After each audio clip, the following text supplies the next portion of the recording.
from Calgary and Edmonton. From the Saddle Dome, 2-1 Calgary. Here again, Jim Robson and John Davidson. Calgary starting out of their own zone. They're holding a 2-1 lead with 4:37 left in this first period. The Edmonton goal by Messier on a power play after McDonald and McGinnis had scored for Calgary. McGinnis is with Edmonton 2 men short. Play in Edmonton territory. Krushelnyski starting out with the puck. Ran into Bullard. Krushelnyski still went after it. Now it's brought in over the line by Hannon. His shot deflects off Bullard wide. Jim Hunter hit by McClellan. 2 tough guys bumping in the corner, but the gloves stay on. We've had 1 scrap so far in the series, not in the first period of this game. Tortnell and Roberts. And Hunter now goes to the bench for a change. And the crowd really in this game. A lot more enthusiasm around in Calgary after this first period than in the 60 minutes in game 1. They just wanted a penalty to Muni, who pulled down Suter, but Suter went down very easily. He tried the dive tactic, and McCreary did not go for it. Ramage took a hit back in the net in a spectacular collision as he got the puck out.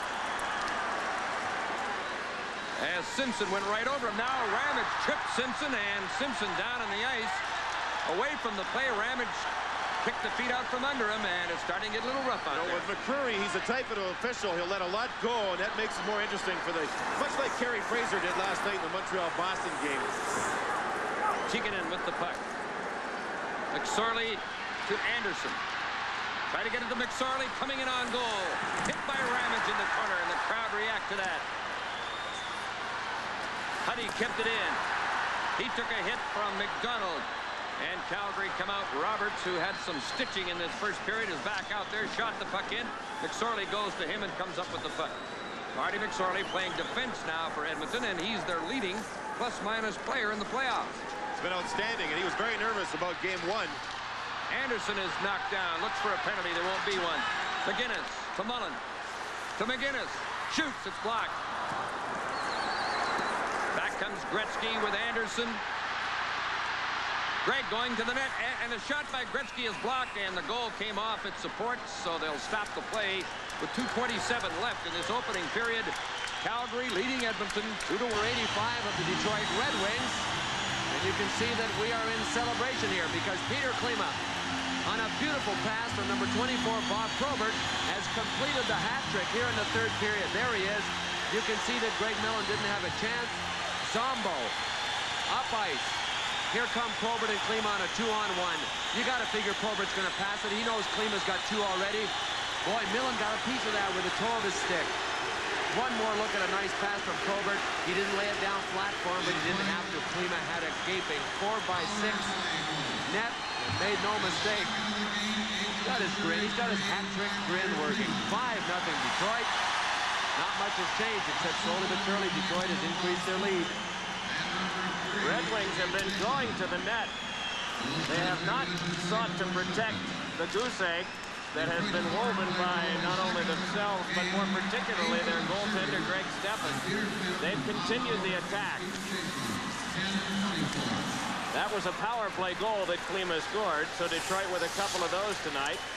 Turning back with it now is Adam Oates. Oates has Ashton breaking, gives to the back, and a shot was wide.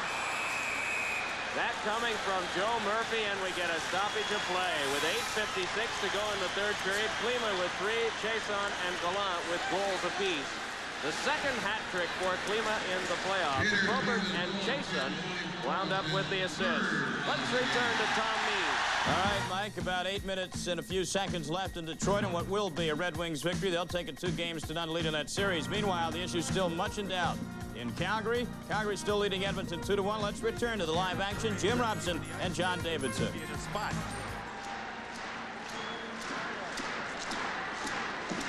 So we're late in the first period with a 2-1 lead for the Calgary Flames, who have had 7 shots on Grant Fuhr. The Oilers have had 8 on Mike Vernon. Krushelnyski gets himself a new stick, so the Oilers put 2 center icemen on the ice. Glenn Sather does that during the regular season, even early in hockey games.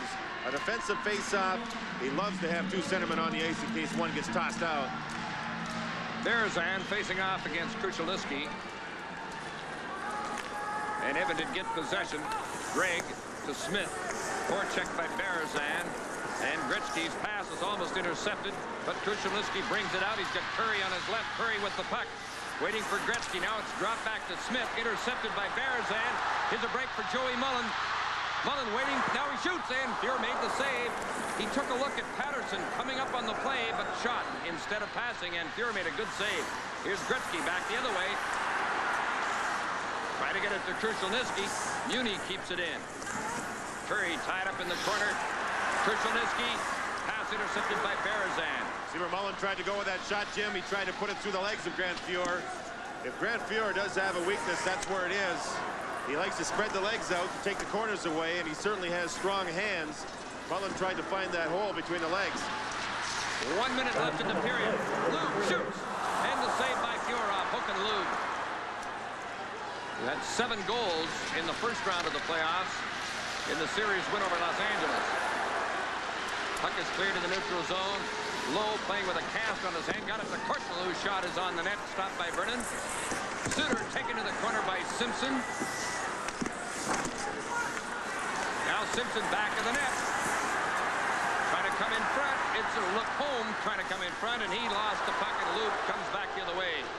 Calgary player injured back at the play is Tim Hunter.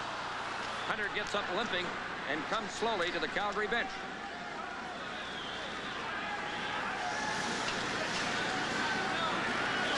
Big save by Fuhr on Lube, who goes high with the shot. As Lowe goes down, Lube had no choice but to go high with that shot. And Grant Fuhr makes a good save. Lube's head's up. It's looking not down at the puck, but the hole up top. And Grant Fuhr beat him with a tremendous save.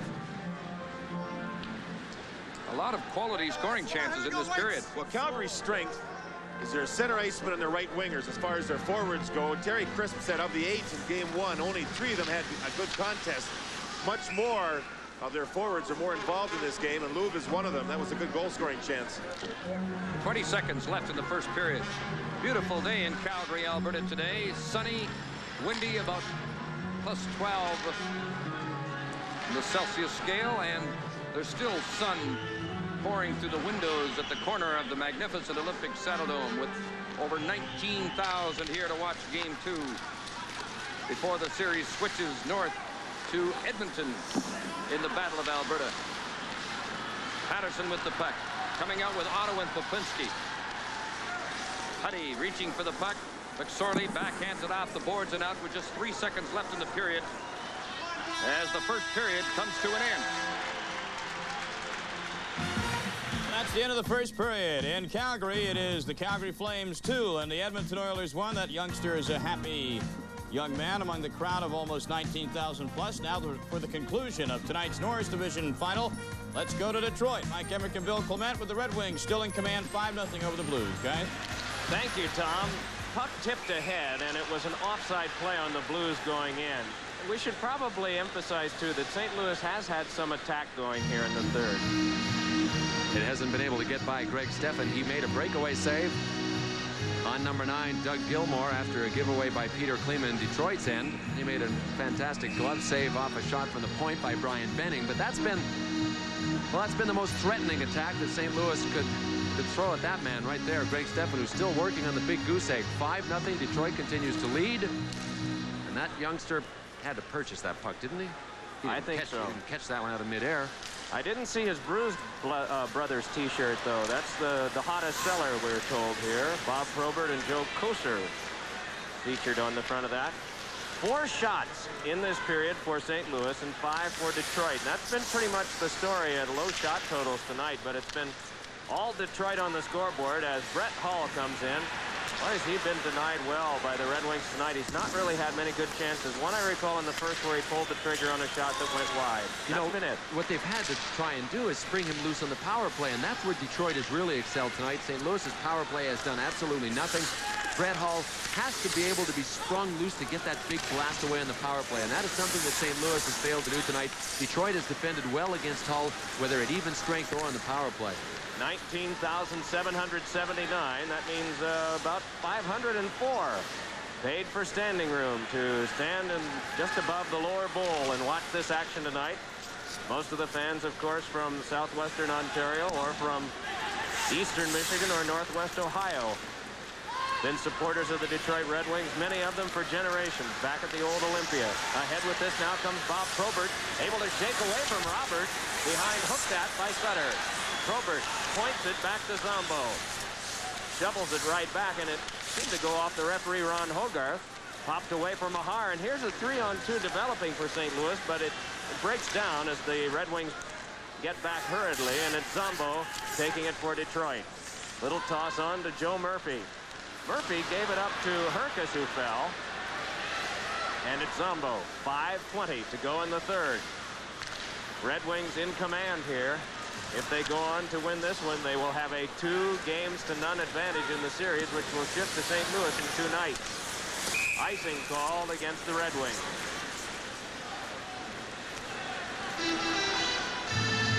Mr. Roberts, traded by the Philadelphia Flyers to the St. Louis Blues around the trading deadline time.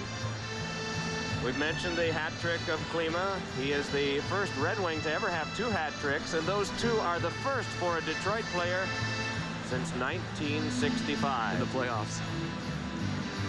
1965. Peter, were you born then? 65, 75, 85? Yeah, he was born, wasn't he? Just about then. He was a tyke running around some house in Czechoslovakia. He has adjusted well, hasn't he, to this game? His fiancée was quoted as saying when she came over here, they both defected. She said, I was so worried for him. It was so nice and clean over in Czechoslovakia. He just whizzed around the ice scoring goals all the time. Everybody was picking on him over here. Well, that's usually the story of the Europeans' first season in the National Hockey League. And you survive or you don't survive. And Peter Klima has obviously survived. He has grown every year. Fiancée became his wife during the All-Star break. So they are newlyweds, and happily so, with this production that they've seen from Mr. Klima and from the Detroit Red Wings down the stretch. This is a team that on February the 1st headed down the stretch in first place, but boy, did they ever salt it away. 17-9-3 in the games that led up to the end of the season, and that includes about half of that time, or a little over half, without the services of Steve Yzerman. If they go on to take this one, it will be 16 wins without Yzerman, only 6 losses.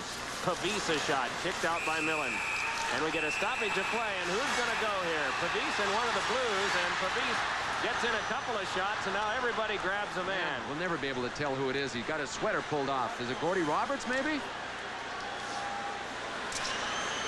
Definitely Pavisa. 25 for Detroit, and he went after whoever that is. He pulled him from, oh, it's Raglan. That's Herb Raglan. He wears number 25 on good days. But boy, Pavisa went after him quickly and decisively.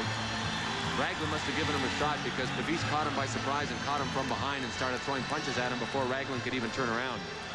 Wonder what happened to his tie down. A lot of players tie their jerseys down. I would think Raglan would be one. He mixes it up quite a bit. Oh, you see the blood on Pavisa's face? You know that Raglan didn't hit him with a punch. He was down on his face most of that fight. Sure, that's what started it. Probably took a high stick from Herb Raglan.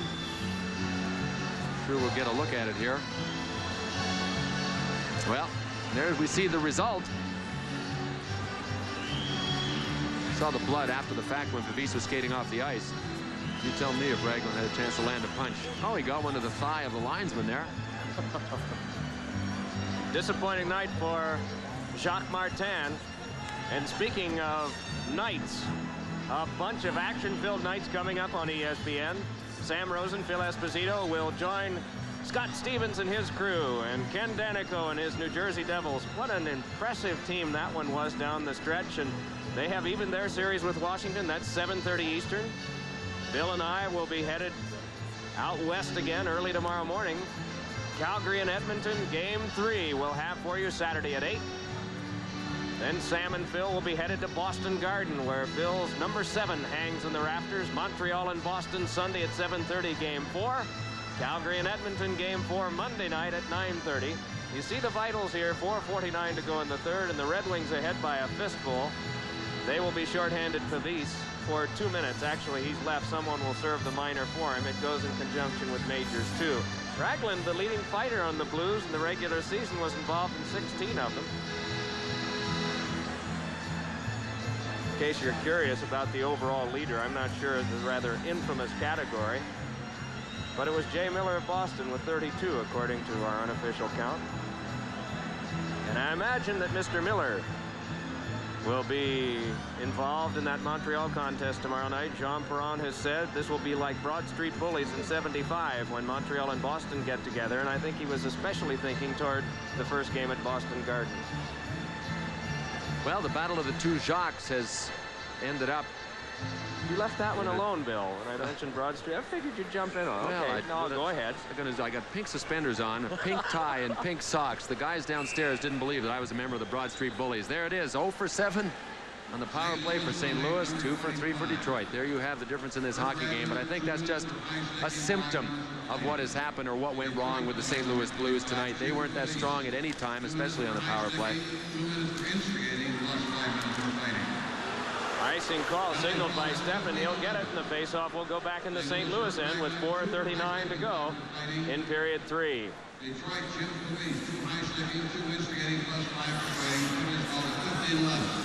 Steffen had, I'm sorry, go ahead, Bill. Recap the penalties, but you go ahead, Mike. Just mentioning Steffen, like most goaltenders in the NHL, had some time in the minors. His was with the Red Wings farm team in Glens Falls, New York, Adirondack, and they're in a 7th game tonight. Last we heard, Adirondack was leading Rochester 5-3 in the 3rd, and the winner of that series will go on to play Hershey. They have 3 rounds in the American League, all best of 7. Puck turned back now to Norwood. Then over for a shot by Benning. Ricochets right in on goal. Punched away by Steffen. Scramble, and it is tapped along by Fedorko. Reaching for it is Hunter. Delorme is there as well. 2 aside, and the 5th man comes by, Shabbat.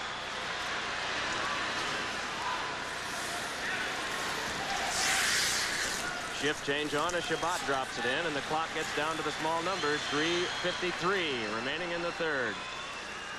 1 minute to go on the power play to St. Louis. This is their 8th one. They've come up empty. Getting pretty easy now for those defenders back in there. There's no penetration at all. No matter what St. Louis has done, whether they've carried it across, Detroit has been able to force so many turnovers quickly. When they dump it in, as they did just then, it was without design. Zombo got to the puck so far ahead of anybody and had all kinds of time to tee it up and dump it down the ice. That's when you know, well, Zombo didn't have to do that time. But that's when you know nothing is working, and you're really not getting the effort that you need either, when you're not even coming close to working a turnover. Gilmore off chase on, and the puck angled back down. When you dump the puck in, you have to have some speed heading in that direction. Otherwise, it is simply handing it to the opposition. That's what St. Louis has done. It's been a long night for Jacques Martin. He's going to really have to do something to get this team going. 5 seconds left on the power play. It's given up to Brett Hull. Points it on back to Paul Cavallini, then to Hull. Penalty time up. Gives it back on the other side for Roberts. Shot tipped away by Steffen. Herkus rammed by Chason. Loose puck can't be fed to the front by Paul Cavallini. Jam back around and tapped further by Barr. It kicks to Chason. Chased down by Gino Cavallini to Herkus. We get a stoppage of play and a wrestling match across the way. Chason and Gino Cavallini. Wrestling shifted to boxing for a moment. Well, I don't think it's Chason that wants to wrestle on this one. He looks like he's trying to push Gino away from him, and you can see that Cavallini has that big left arm around number 3's neck, holding him in. That's what Cavallini did in his first bout tonight. Chason looked like he wanted to push back and really go at it. What's the guy to do, huh, Jacques? You know, he doesn't have the reputation of being as up-tempo and as positive as a Jacques Demers, and I think that's only because he might not be quite as outgoing, but he's really a personable guy to be around, a likable guy, has nice things to say about so many people, including the heart and soul players of his hockey team. So they're both top-notch guys, both Jacques. Look at those power play numbers. Well, 4 shots, almost a fourth, a little over a fourth of the game. St. Louis fans are screaming, "Fade to black, fade to black." We don't want to see that. Boy, our voice-activated computer stats have worked for us once again, and tonight they have really told a story. I mentioned a number of times that sometimes statistics tell the story, and sometimes they don't. Tonight, this has been the story. Oh, they're happy here at Joe Louis Arena. And they're hoping that they won't see the Blues back here anymore, but that would necessitate a sweep of 2 games coming up in St. Louis. Puck comes back to Roberts. Throws it off for Sutter. Waltzed along and then taken to the boards with Pavis. Or check that, Delorme. Gilbert Delorme without the helmet trying to kick it along, then forced further by Mahar. Sutter goes down. Delorme able to boot it along, and it is sent to Shabbat. Shabbat able to turn it back out. Wanting to lean it further was Chason, but the puck back deep. Mahar checked by Oates. Swings it off to Sutter. 1:58 to go in the third, and now we have 2 Blues and 1 Red Wing, and that'll bring attention fast. Ewan wrestling with Oates. It was Ricky Mahar and Todd Ewan, 22 and 21 of the Blues, that both had Adam Oates. Well, Ewan won the battle to see who was going to end up scrapping with Oates, and naturally Mahar deferred to him. Ewan is a big man and a big rough player that can really go when he wants to. Rick Mahar is a finesse-type player. Yeah, Jacques Demers wants something done because he saw a 2-on-1 situation, but you know, nobody really threw any punches at Oates. Mahar actually went away from him, so a confrontation started. And one player finally moved away. It wasn't as if he got completely mugged. You saw Jacques Demers a moment ago. He is jawing animatedly with Mark Hunter of the Blues, who is at his bench. There's Paul Cavallini and Jim Mill. Well, yeah, here we go. Paul says Gino's been in it twice tonight. Look at Paul. He goes the same way as Gino. He goes for that hammerlock around the head. Somebody else going at it. Who's that? Oh, now Cavallini's backing it away with Norwood. Whoop, Cavallini went down first. Look out. Here's trouble if you can get loose. You get an arm loose here when you got the guy pinned. Well, it's good that Race Campanello arrived. That's a tricky situation when one guy is able to pull free and wind up with the jackhammer.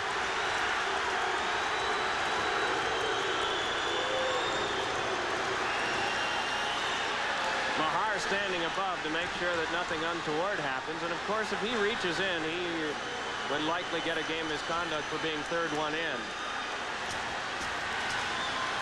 And into a roller derby here at the end. Try and pick up what started it all. Here comes Oates, number 21. He cross-checks Mahar from behind, and sooner or later they got to run into Ewan. They're still, oh, here comes Ewan to help out. He grabs Oates right away. Mahar looked like he was just trying to push away, you know? Rick Mahar, knowing his personality and what type of game he plays, almost looked like he got wrapped into the middle of that thing by mistake. But there's no question that it's Ewan that comes in. Now, I think the question is, could Ewan end up with a third man in? And I would say, why not? You can see that Mahar and Oates had something going. Ewan just came in and started to manhandle Oates. He has been Detroit's key guy since Yzerman went down.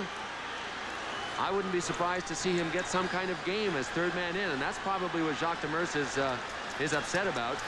There was something squirrely going at the bench, and then one of the Blues was reaching over and pointing at Demers. Initially, Demers was jawing with Mark Hunter. Hunter, of course, at the Blues bench. You see him almost in the middle of your screen wearing number 20. Jacques Martin carrying on a discussion with the 2 linesmen.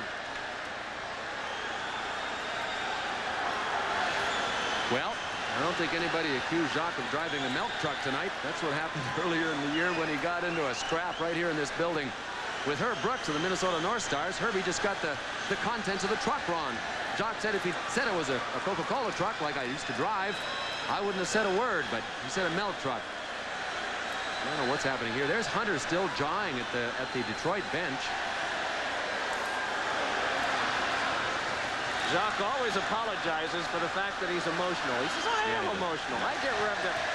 No reason to apologize. I think his players rally behind that emotion. He also said that Herb Brooks sent him a very nice letter at the end of the hockey season, so they obviously patched up their differences, and Herb Brooks showed their class.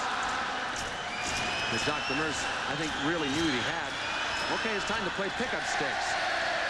I used to always be able to tell when I had somebody's glove that wasn't mine because my palms didn't sweat and everybody else's did. And their gloves were soaking wet. And guys would try to steal my gloves after a fight, guys on our team. Were you designated glove picker-upper in Philadelphia?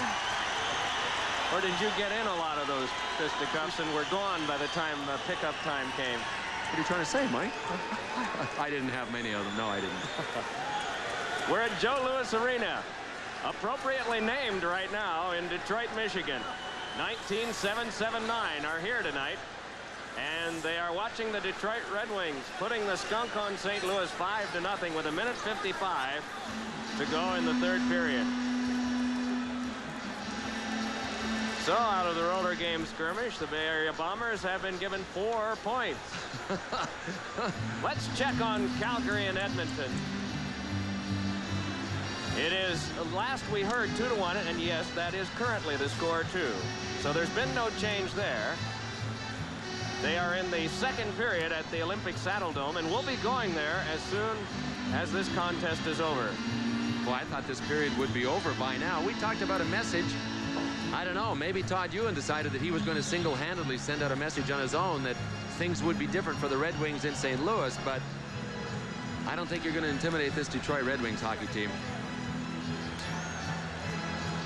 They are in the intermission now, we are told, and that was where we last left you. But just so we can retouch base, we'll tell you that nothing has changed. That second period has not started. It is just in the intermission now with the score 2-1 in favor of Calgary. And that series being led by the Edmonton Oilers 1-0.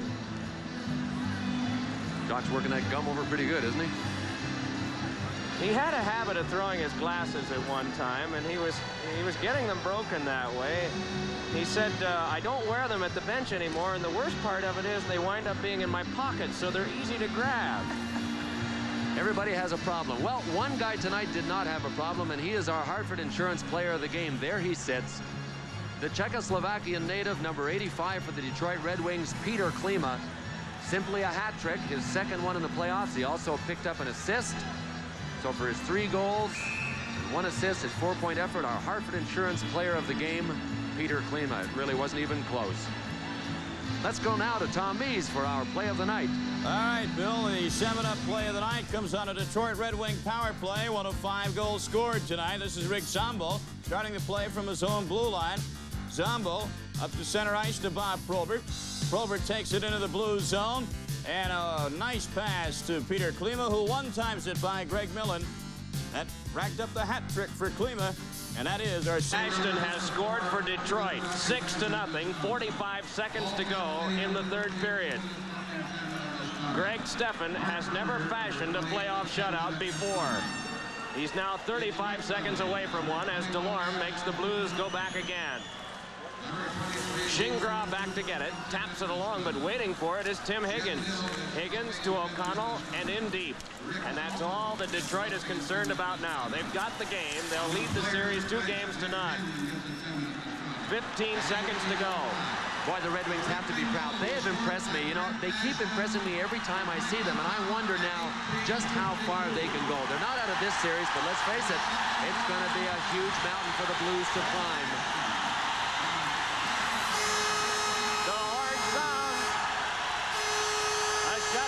Stephan. Hanlon had one in the Toronto series. 2 shutouts for Detroit in the playoffs thus far. The final score, the Red Wings 6, the Blues 0. Let's return to Bristol and Tom Mees. All right, Mike Emmerich, thank you very much. The first playoff shutout ever for Detroit goaltender Greg Stephan. And Detroit goes to St. Louis, leading the series 2-0. Second period just underway in Calgary. Calgary leading Edmonton 2-1. Let's rejoin Jim Robson and John Davidson for the conclusion of the game. Now for a face-off in the Flame zone. Gretzky against Otto. Calgary has not given up a shorthanded goal against in the playoffs. They gave up 11 during the regular season. Edmonton has scored 1 shorthanded goal so far in the playoffs, but have had 2 scored against their power play. Just past the 3-minute mark, second period here. It's 2-1 Calgary. McCrimmon passing rink wide to Otto, bringing it in. His pass tipped away, and Ramage controls. Now it's Ramage and McCrimmon on the points. Reinhart is up front with Otto and Mullen. Reinhart with the puck. McCrimmon to Reinhart. Mullen shoots. Fuhrer stopped it. Puck in the end boards, and as Reinhart takes a hit, the puck is covered up, comes loose. Mullen tried to dig it out. Reinhart does. Checked by Lowe. Ramage from the point. Took the shot. Score! Otto, I believe, deflected it. 3-1 Calgary.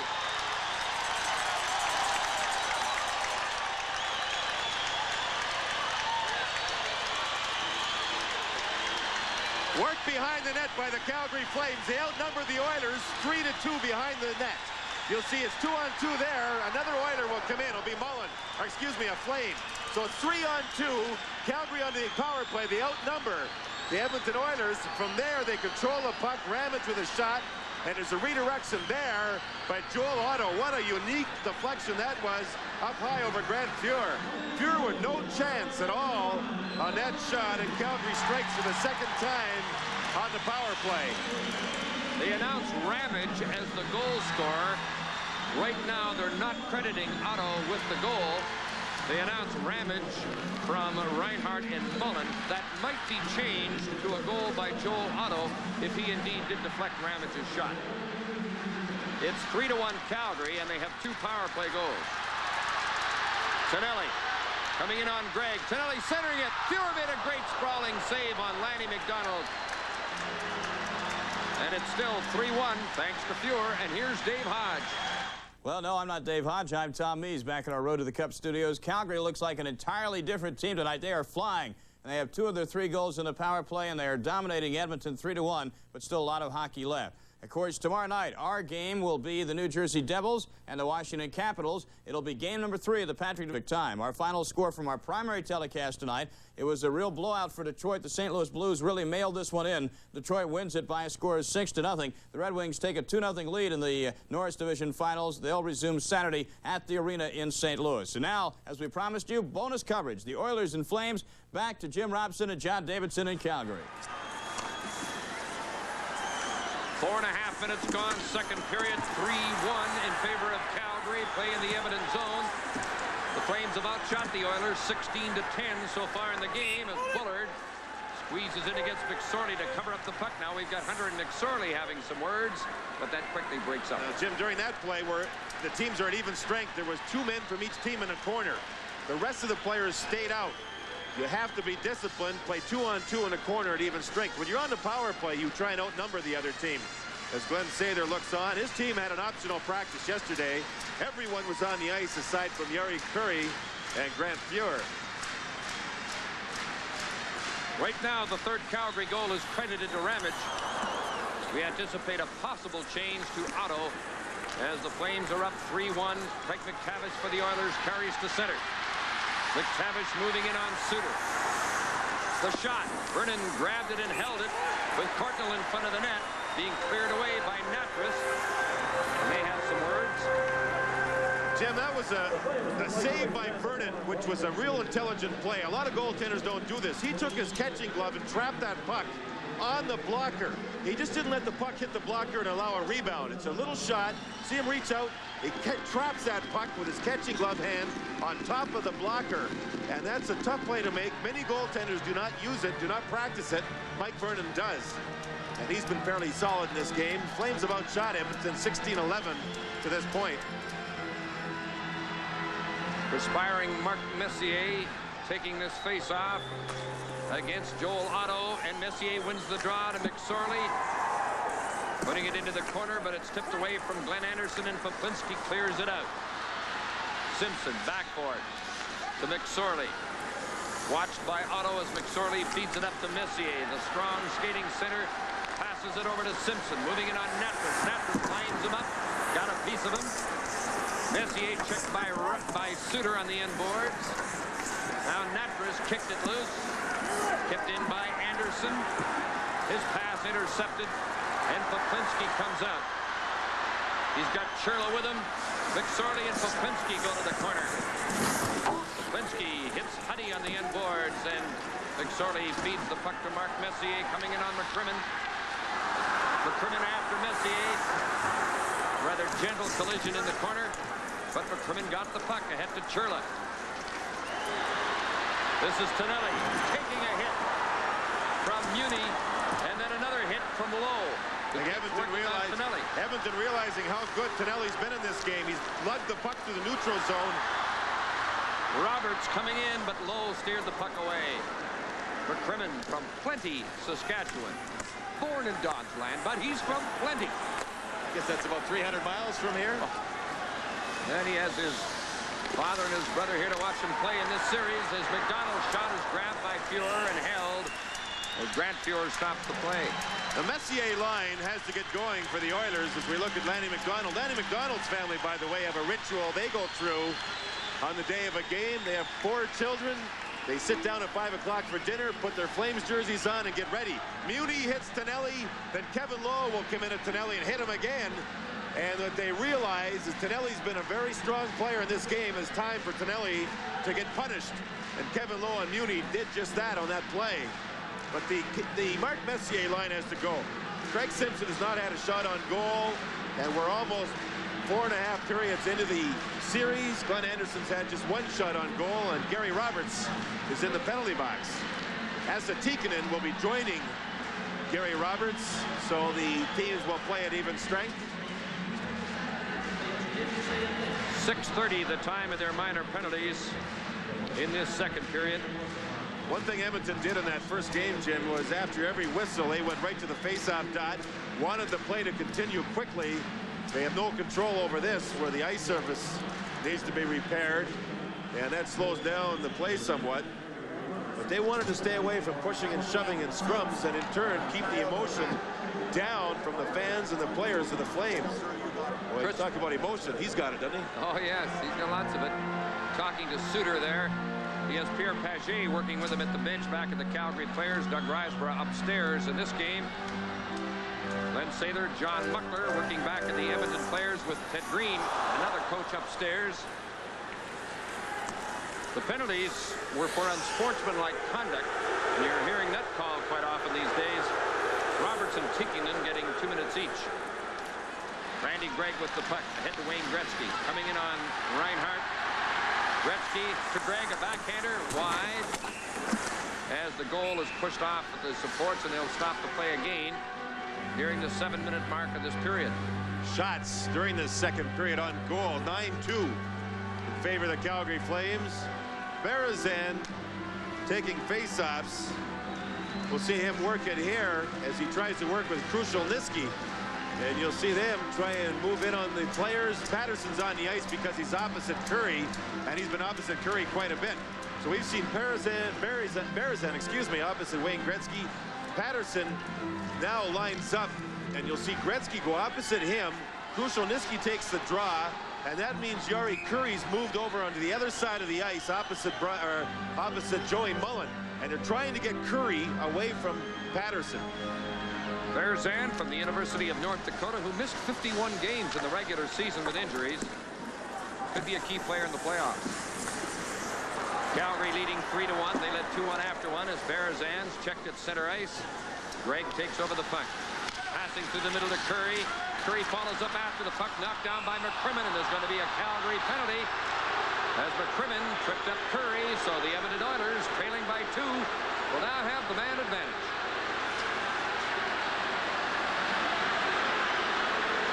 But it's Reinhart who's getting the tripping penalty, and the Oilers are on the power play. The old stick through the legs, and Curry jumped to try and get around Reinhart. Reinhart standing still on the play. And Edmonton was 12 for 54 during the regular season against Calgary, 22.2%. They've been 11 for 42, I believe. Make that 12 for 42 in the playoffs to this point. Up around 28%. It's a pretty high percentage. As the Flames penalty killers set to go to work. And so are the centers, once again matched up on the draw, Messier and Otto. Edmonton with the man advantage for the 3rd time in the game. And they have Curry stationed at the right point, with Tikkanen in the penalty box. He's normally the point man. Huddy's at the left point. Messier, Gretzky, and Anderson up front. A lot of talent up front on this power play. Now they'll try and get organized as Lou does some forechecking in deep. He's out there with Otto, and the defense is Suter and Ramage for Calgary. Glenn Anderson with the puck. Around to Curry, chased by Lube. Otto gets the puck. Coming out with Lube, the pass to Lube. In on Huddy. Back for Suter. tripped up without getting a shot. And the crowd thought there could have been a penalty. Anderson to Gretzky. Ramage goes to Gretzky. There's Ann. Getting the puck to the neutral zone. Working it to the Edmonton blue line where Curry clears it away. There's Ann hustling into forecheck. Moving in on Curry. Now McTavish with the puck. 57 seconds left in the power play. McTavish getting some power play time, and that's rare for him. Tremendous quickness by the Calgary forwards here. Well, they're really pumped up with this 3-1 lead, and the crowd responding to it. They were very quiet here in game one. The Oilers kept them quiet. Interesting, Edmonton now with Greg McTavish on the power play. That's not a normal sight for the Oilers. Crowd yelling shoot when Smith handles the puck. Now he shoots it in, and it's turned aside by Vernon with some difficulty. McTavish to Simpson. McTavish in the corner to the point, intercepted by Patterson. Colin Patterson to Mike Bullard, who lets it go, and Pure barely stopped that one. Just 8 seconds left in Reinhardt's penalty. Mark Messier coming in on Suter. Messier right in, and Vernon grabbed the puck and covered it up. And Mark Messier started the power play, went off the ice. McTavish jumped on. McTavish was on for a short shift. He got off the ice. Messier was back on. And when Messier gets a rest, watch him motor. And he moved in on Mike Vernon, and Vernon made another save. As we've seen a tremendous pace in this hockey game.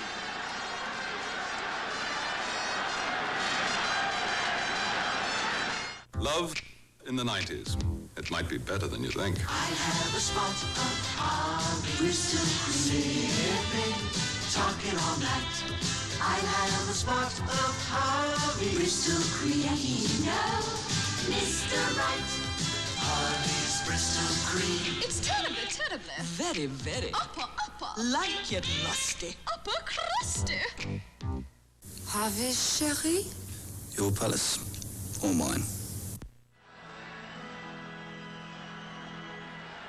2-1 after one, and that goal credited to Ramage has made it 3-1 in this second period. You know, I think Otto scored the goal in game one. I think he redirected McCrimmon's shot, but Otto doesn't say anything.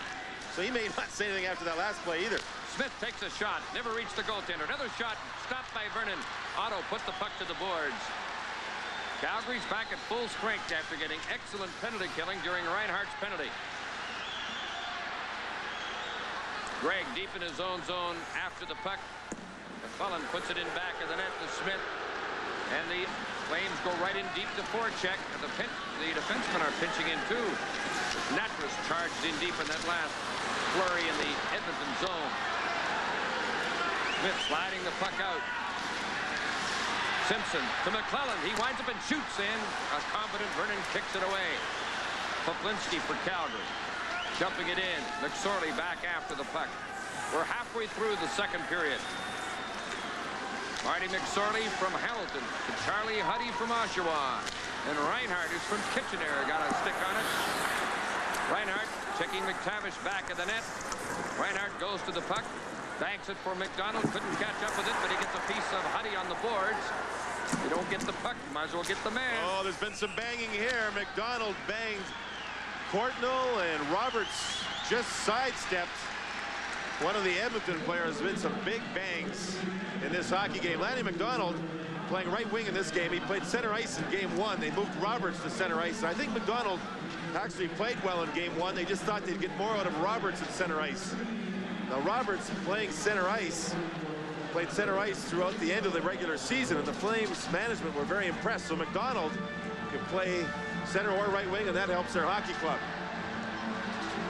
Been a great pro in his 15 years since being originally drafted out of the Medicine Hat Tigers by the Toronto Maple Leafs. Edmonton with line changes here. They've got Curry playing left wing now to get away from Patterson as Curry and Tikkanen have switched sides. Huddy and McSorley, the Edmonton defense. But the Flames get possession as the puck is dumped in for Patterson, going in on McSorley. There's the expected collision. Huddy puts the puck up on the boards.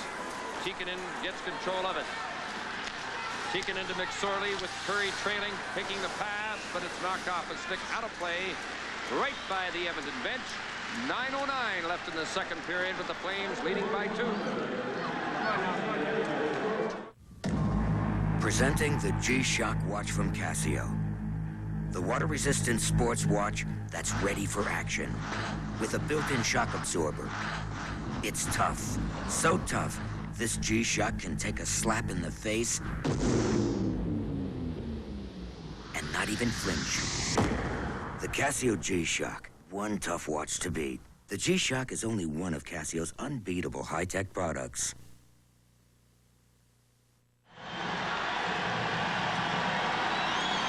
During the regular season, Edmonton and Calgary met 8 times as divisional rivals. Calgary won 4, Edmonton won 3, and there was 1 tie. But at the Olympic Saddledome, Edmonton had the edge. 2 wins, 1 loss, 1 tie. That's in the past. The present is what counts. Edmonton lead the series 1-0. Calgary leads this game 3-1. 9 minutes left, second period. McSorley scooped the puck. Tim Hunter knocked it down. Comes back to McSorley. Look at this line combination for Edmonton. Got Curry, Anderson, and Gretzky. Anderson shot. Ooh, just ticked out the outside of the post. As Anderson's long shot almost beat Brennan. Huddy from the left point. Shot. Scores! Through a crowd. Charlie Huddy. And it's 3-2. Going into this period, Charlie Huddy had 7 shots on goal in this series. The only defenseman to register a shot on goal in this series for Edmonton. He went high. It was a long shot from the blue line. He goes high. Glenn Anderson just missed the net. And you'll see here, Curry looks around, finds Huddy open as Lube had dropped down. Huddy with a shot that goes over the shoulder of Mike Vernon. When Huddy gets the puck here, he comes back into the middle of the ice for a better shooting angle. And here's the shot that may have been redirected on the way to Mike Vernon's goal. So Glenn Sather changes his lines, and it works for the Edmonton Oilers as Charlie Huddy scores. Hey, great job, Charlie. Way to go, man. Curry and Anderson getting assists. Anderson's because he drilled the puck in. And Curry setting it up from the boards as they talk about it at the bench. Jeff Cordell, who was hit by Lanny McDonald, getting the massage up high on his back. He was banged into the boards as the therapist goes to work. Charlie Huddy's 3rd goal of the playoffs, and it's now a 1-goal game at 3-2 Calgary. 11:20 the time of that goal by Huddy, who had one of the 3 Oiler overtime goals in the regular season. Lowe dumping the puck in. McCrimmon banks it on the boards. Patterson tied up there, and a delayed offside stops the play with 8:21 left in the second period, and it's now a 1-goal difference. Here is Messier is now playing with Tikkanen and Simpson instead of Glenn Anderson. Anderson playing on the Gretzky line. He's really juggling him in this period. Well, he realizes that Messier, along with Anderson and Simpson, just simply weren't getting anything going. And they have to try and get some offense going. Tikkanen having words now with Churla. Tikkanen took that face-off opposite Poplinski. They were chirping at one another. I think Stickle and Collins, the 2 linesmen, have done a great job in this game, breaking up the scrums. Stickle in his 16th season, Collins in his 9th. And again, Tikkanen takes the draw in place of Messier. Something like that happens, you start to wonder, is Messier's hand sore or something? Poplinski and Tikkanen on this face-off in the Calgary zone. Collins, the linesman, lines them up to drop the puck. Calgary gets possession. Reinhart gave it to McCrimmon, who puts it off the glass and out. Kevin Lowe back after the puck. Churla check, moves into check, but couldn't get to him as the puck is cleared around on the boards to Messier. Messier, 27 years of age, from Edmonton. Lost his glove, is starting up the ice with only 1 glove on, but he'll go to the bench. He gets another glove at the bench as Reinhart gets the puck. Tikkanen keeps it in. And the puck is cleared out. Reinhart is hauled down. Well, you often see a player pick up a stick at the bench, not too often a glove. Well, you have to use your safety factor as things are really starting to bang out here. We've had a lot of hits away from the play. Churla was just knocked down. Poplinski involved with Messier. Tikkanen And hauled down Reinhardt earlier, and things really start to heat up here in the second period of the second game of the series. There was a penalty to be called, and I'm not exactly sure who was to get it. Looks like extra players on the ice right now, too. Extra Edmonton players, at least. Down at the end of the bench, Poplinski was yelling at McSorley, trying to get him to come off the bench. And Leon Stickle got there quickly. So Churla is now being sent to the Flames penalty box. Whether or not an Oiler goes, I'm not sure. Looks like there will be at least the penalty to Churla, but for a few seconds there were about 2 extra Edmonton players on the ice during a change at the bench when that little skirmish broke out. Messier will be going to the penalty box for Edmonton. As McCreary makes the call, we'll see sticks get up near the Edmonton bench here. The puck is chipped out, and Poplinski's involved with Mark Messier. Messier holding Poplinski's stick. 12:35 the time of these penalties. 17 minutes to Calgary and the same number of minutes to Edmonton so far. Edmonton, now Churla's got an extra 2 up right there. Churla gets 2, Poplinski gets 2, and Messier gets 2. Mark Messier 2 minutes for high sticking to the Flames. Number 15 Shane Churla and number 24 Jim Poplinski 2 each for high sticking. And now McCreary's at the Calgary bench talking to the coaching staff to explain the reasoning why he made the call. And I think that's a tremendous idea. Settles the coaches down and the players down. And that's why McCreary's refereeing here in a very important game. And he didn't take long to explain it either. When you've got 19,000 plus and perhaps millions watching on television, you don't take too long to explain it. Explain it and go drop the puck.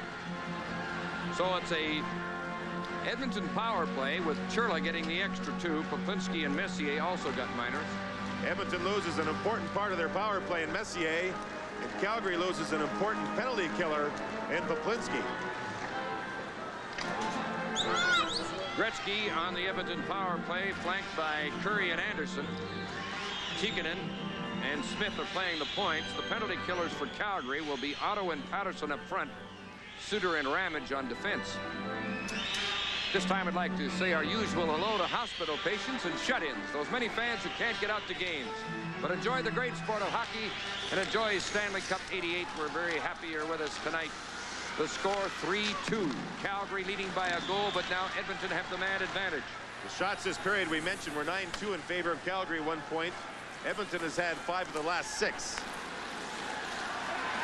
Wayne Gretzky leading all National League players past and present in playoff points as Curry intercepts an attempt to clear. Curry to Smith. First time's the shot. It stopped. The puck cleared right back to Smith. Now Tikkanen to Gretzky. Anderson. Curry's waiting on the other side of the crease. Now he's in front as Gretzky fakes, shoots, scores. It's all tied at 3. The Oilers showing patience on their power play. Twice the Flames had a chance to get it out. Twice the Oilers kept it in at the Flame blue line. Now when Gretzky moves in here, Ramage ends up high. 55 ends up going now at Gretzky. Nobody else challenges him. Finally, it's too late. All Gretzky does is use Ramage as a screen, and he scores the goal.